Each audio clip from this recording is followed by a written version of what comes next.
I was looking through trade and I was gonna go buy some more T16 blights, you know, because I've gotten a headhunter. I farmed all that currency to get my mage blood, and I was going through and I'm like, man, the price of T16 is pretty expensive. And besides this guy, you wouldn't really be able to buy bulk 26C per. You have to buy one at a time. It's pretty annoying. So I was like, how does it look like farming these T16 blight maps yourself? What does it look like? How does it feel in the game?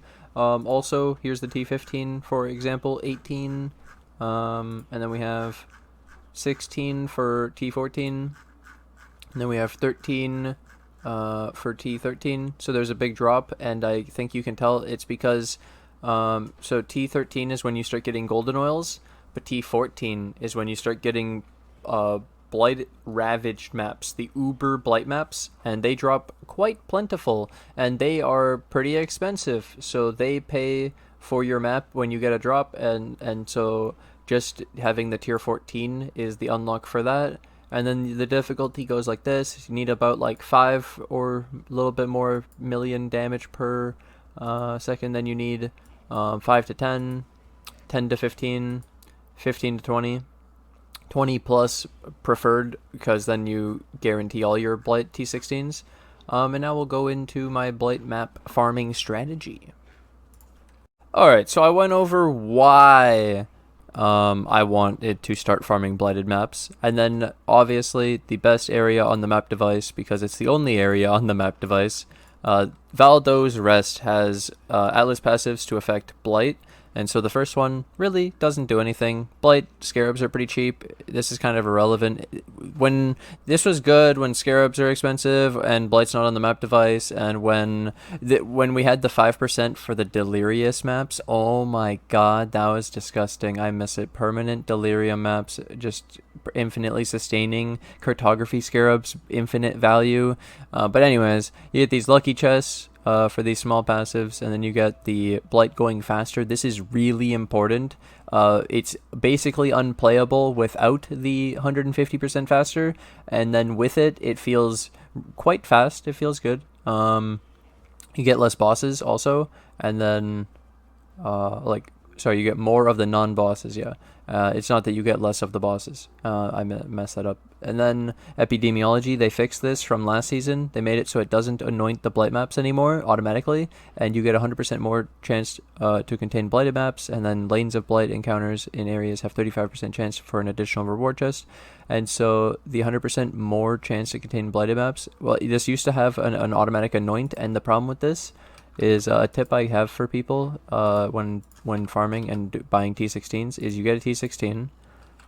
You would, because the T16 I showed you is like 26C and they're very hard to buy in bulk, you buy a bunch one at a time, you chisel it up, rare it, you grab a 1-socket resonator with a fossil.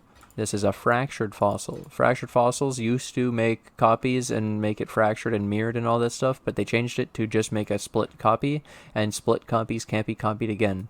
So we split this rare into 2, and they're split, and then you can actually still modify it and craft on it after, so you can scour it and then make it magic, and then you're good to go, and you could roll proper mods that aren't difficult, and you have your free quantity, and I roll it with sack frags. But the point of what I was saying is just that it's nice that it doesn't automatically anoint, and now you could anoint after with, like, in this case I do opal as in black crimson, or double crimson black, or triple as, or whatever you want to do. I have to go carry this guy Cyrus. I'll be right back.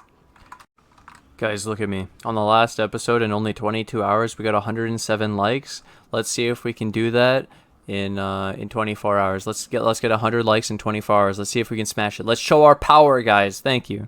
All right, we're done the carry. Back to the conversation. So, Farm and Blight, Valdo's sick. These things sick. They fixed epidemiology, sick. All of this is actually really good, and you get a lot of lucky chests. And now there's a lot more to go here. This is pretty complicated just for this one. So, what's the best map to play? First of all, the way this works is when you play a T14, T16, you're guaranteed to get a T13 or higher. We don't have a single 13 or lower. And you can actually see this is the breakdown of the split. And I've ran some of the 16s, so I did have more. And I'd say that it drops like an equal amount of 13s, 14s, 15s, and then the 16s is half the amount, but you can split them so you get twice the amount, equal amount to the other ones. And so I recommend playing T16 maps only. And so you would say, what are the 16s in this area? There's only these. And which one is my favorite for playing the Blight? Well, the idea that other people had was playing in this area, you would play core because it's really tiny, and the Blight would constantly give you a single lane or 2 lanes, and it would give you like 8 oils or 14 oils or 5 oils, like a crazy amount of oil chests, because in every Blight encounter you're guaranteed at least 1 oil chest. So if you could reduce the amount of lanes and increase the amount of reward chests in each lane, then the amount that gets guaranteed oil is huge. So you want the map to be an indoor map and you want it to be tight, but this is a T14. Problem is, can't drop the higher maps. We want T16, that's where the big money is. That's the best map. There was also a T15 that people were running. Give me a second. I believe it was... I give up. I don't think it was... maybe it was another 14. Crimson Township. Another 14 was pretty good. But basically, I realized I tried every single T16 in this area, and I liked Flooded Mine. There was Wharf, Promenade, Sepulture, Basilica, and Summit. A lot of these are open, linear, like Promenade, the Summit, and the Wharf. These are really good maps, but Promenade is the best one of those 3, but it's just too open, and Blight just makes a crazy Blight star pattern like every time. And if you do Flooded Mine, this indoor, really crowded, small pathways, you'll get messed up Blights that are OP and really good, kind of like the core map. So I highly recommend Flooded Mine. It sometimes makes its own compartment for the Blight on the side, and then it gets to be a normal Blight, but a lot of the time it gets messed up in the middle. And it's amazing. So I like Flooded Mine for farming my Blight. And then you say, so what is the like cost of doing this? Basically a T16 map. I recommend qualitying it and alking it and doing all the normal stuff you would do for a normal map. Obviously, don't make it too difficult that you can't beat the Blight, because you have the 150% faster monsters. This is going to make it somewhat difficult. It's pretty fast. You might want to build some towers.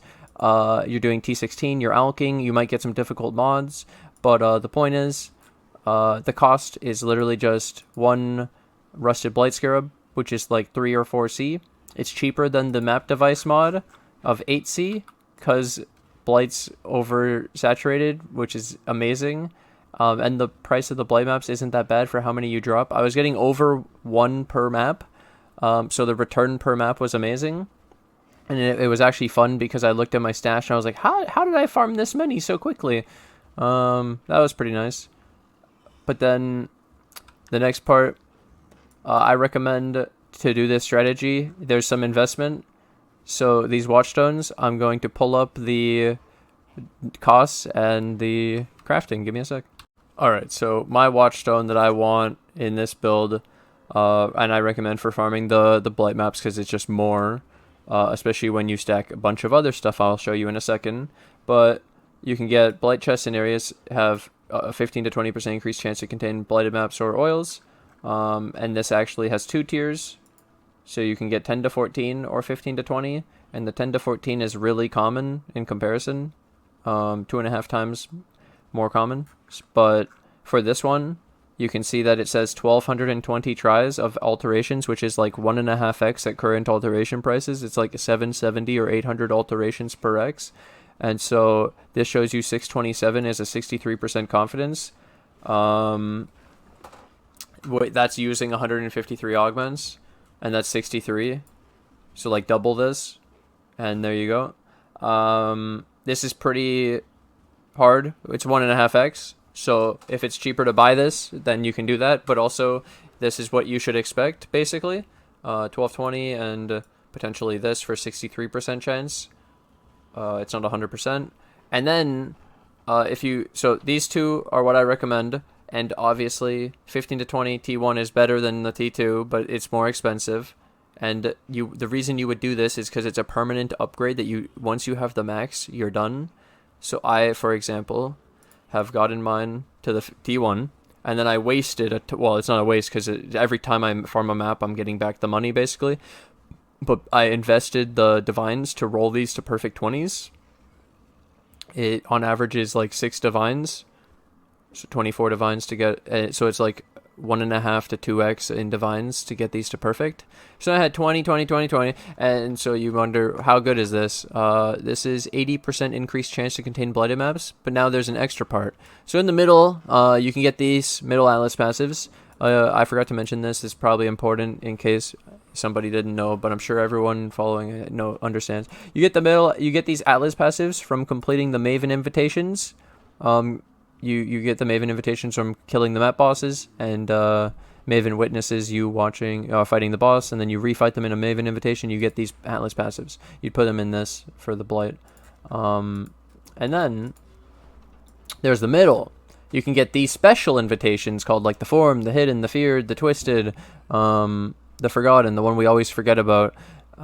So you can do these where you have to fight each of these special bosses. It doesn't actually show you this. You just have to find the invitation and know that you have to do this. And you fight those bosses and you unlock this. So some of the points you put in can go towards Secrets of the Stones, increased effect of Watchstone modifiers. So the increased effect of Watchstone modifiers, 25%, applies to this 80%. So you'll get another 20%. So we'll be at 100% increased chance to contain blighted maps or oils, with the 100% more chance to contain blighted maps, with our abuse of using flooded mind map to get more oil chests. This equates to a lot of blight maps really quickly, especially it's a T16, so we're actually turning over T16 blight maps, and it has a pretty good rate. And then just some extra information. While I'm doing it, I'm running the extra sulfite, so I get 500 for completing the map while I'm doing the blight. I don't like stopping for the Harbinger. I don't like the Delirium because I'm not doing Delia. Strongbox, no. There you go. And then for the middle Atlas passives, extra Awakener 9 because it helps you for extra map drops. It's just all around insane. Awakener 9 is the best. Then you have this one for the chance to drop synthesis maps. The Secrets of the Watchstones. Secret of the Stones increase the effect of the Watchstone modifiers for the extra blight maps. And then we have Sextant modifiers, extra use. I put Sextants on. I use like the simples or the primes every map, and then it makes it last 4 instead of 3, so it's pretty efficient for my money. And then I do the Elder Shaper maps because I kill the map bosses while I'm doing it. It's not that hard, very quick, and you get like I've gotten a Cortex already, and I've gotten so many synth maps worth 0.6x per, and so many Elder Shaper maps that are 10 to 15c, and it's worth it. It's pretty good. Like you have to think if we're doing the Blight for a 20c. 26c map drop, and the boss can drop 15 to 100c drops. Like what? It's insane just for killing the map boss. Either way, let me see if I missed anything. In editing, I remembered this. I wanted to show this mod, so I found this and I wanted to put it as an honorable mention because it's actually weird. So I mentioned Blight map farming, but I didn't mention this part. So basically this is a 28 weighting, and I mentioned that it's going to cost like 1.5 to 2x to craft this with the alteration current price, right? There's also this. So you could go for Blight 5% chance to duplicate Blight chests in areas, and it's actually more rare than the double chance to get more Blight maps. So duplicate Blight chests. I was getting 1 billion Blight chests. But yeah, you don't get 1 billion oil. You kind of could. But then you're getting, like, what's better? 25% more chests or getting 100% increased chance to get Blight maps? And so 25% more seem to be better when you're doing the farm every map strategy, and that you don't care specifically about the Blight map drops and you just want as much loot as possible from the Blight. And let's say your layout sucks for Blight, because I've made the point that you can do different maps, and Flooded Mine is the best for the T16s for the Valdos currently. If you don't do that, then maybe using this is better because you won't have 1 million oil chests. Because if you have a bunch of lanes instead of only having 1 or 2, then more of the generic loot is better than trying to increase the oil that you don't have a lot of. So this is could be insane. This could actually be better because of how you can then play it on every map, play it in every situation. You don't have to worry about the blight maps, and you still get more blight maps. And now I'll show you. I have it. I sniped it because I noticed this, and then no one has it, and I actually rolled them to 5. 4.9, 4.9, and 4.7, and I was testing it, and you get a million blight chests in the area, and it's really weird, but I didn't feel better in the blight maps, and that was the main reason in the current market of the blight. I wanted the blight maps, and not so much the loot. I wanted the blight maps, so that's why I ended up then going still for the contained blight maps, but I've tested it all. I've tried everything. I wanted to experiment. I even tried other methods of farming in this area. I really like this. I think the Harbinger's decent too with the Auspicious, especially because of Mage Blood, Ancient Orbs, very valuable. And then also making Harbinger Orbs into Beachheads, and Beachheads being Ancient Orbs, which also makes more Mage Bloods. That seems good, but this also gets uniques, so it's not bad because we hit unique chests and shit. And then we get the blight maps, and yep. Another tip I thought of is what I do is mass crafting my maps, mass rolling instead of rolling one at a time or whatever.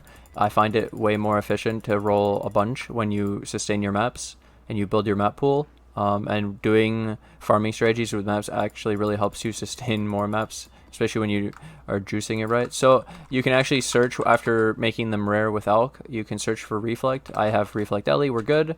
And you can search for Cannot Regen, we're good. Then I can just straight up Val them.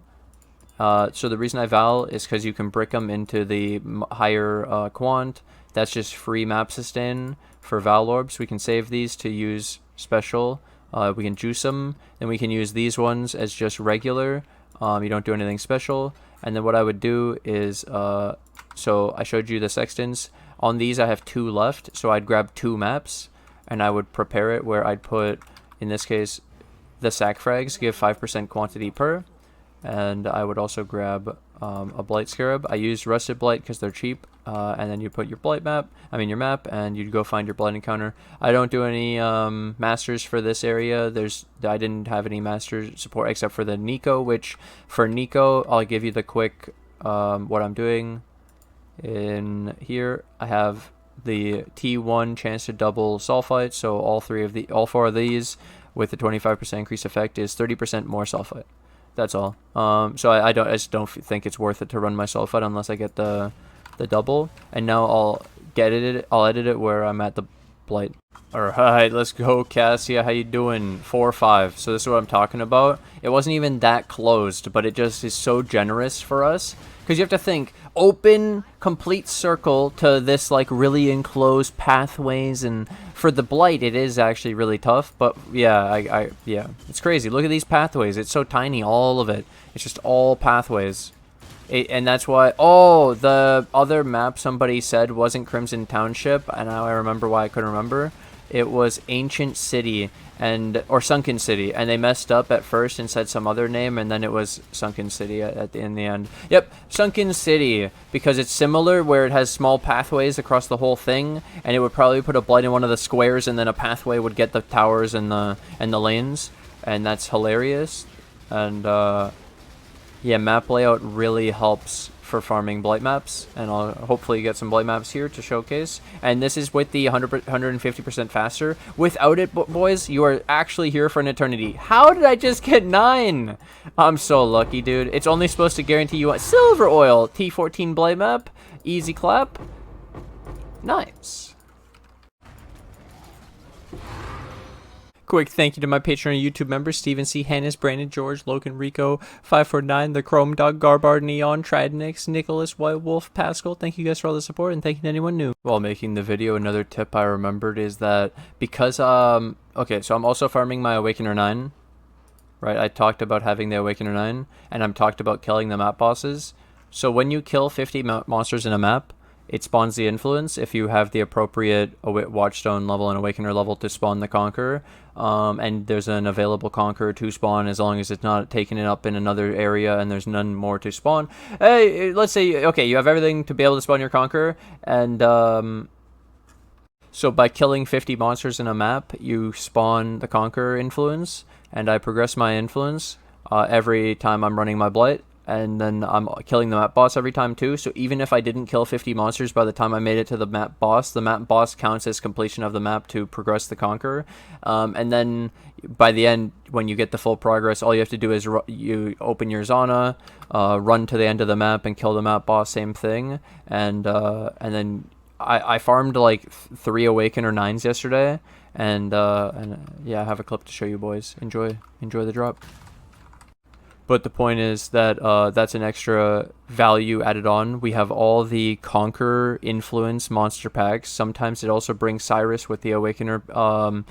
What is it? Influenced by Cyrus or influence, whatever, where they're really strong. And then there's also you get to fight the Conquerors, and you can get Awakener, the Exalted Orbs. You can also get Influence Gear, which some of it can be good, especially jewelry for trade, high value, good bases, and then you farm up the Awakener, and you can drop Awaken Orbs and the Awaken Support Gems, and it's actually good. It's actually worth a lot, because I think people still to this day sleep on Awakener 9, or maybe it's actually hard, and people underestimate how difficult it really is. And if you're good at it, then congratulations, you're a god gamer.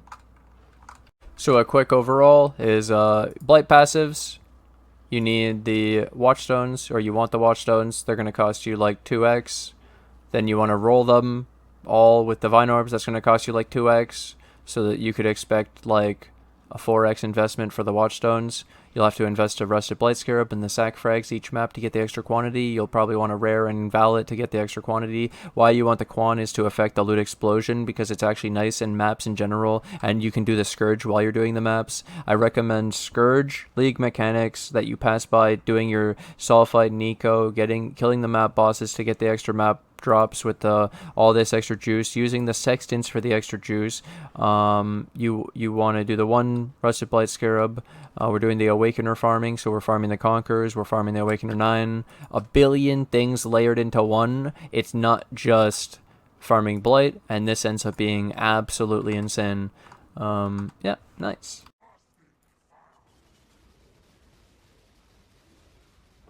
I'm rich. Thanks for watching, and I'll see you in the next episode. Bye!